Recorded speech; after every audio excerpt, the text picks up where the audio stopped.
some countries, marijuana is really a normal part of their pharmacies and national drug formulary system.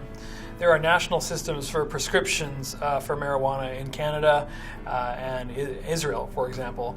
And other countries in Europe are actually importing from the pharmacies of those countries to stock for their patients. For example, other European countries like Norway and Germany are allowing, and into Italy are allowing patients to import from the pharmacies in Holland.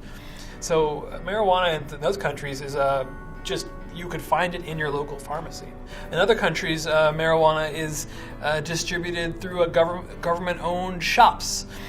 For example, in India, there is a huge government-regulated system where they give people marijuana dissolved in a yogurt drink called lassi, and you can go and purchase that in various hundreds of these shops in some of the states in India, and it's seen as a spiritual use, and the use really goes up for certain times of festivals of the year, like Holi, or certain Hindu festivals like the birth of Shiva, one of their gods.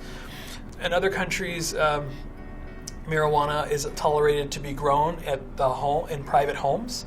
For example, in Switzerland and in Czech Republic, there's systems where they, and even to some extent in Belgium, they allow people to form small groups called clubs, and they grow cannabis together collectively, or they grow it in their homes. And that's completely legal and tolerated in those countries.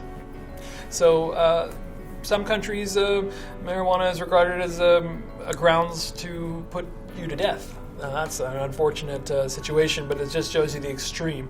That's countries like Malaysia, Singapore, Qatar, Yemen, Saudi Arabia, grounds for the death penalty.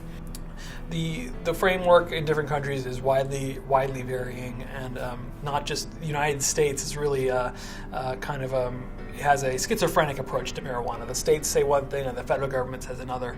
People should know, or you should know, that it's very different in other countries in the world.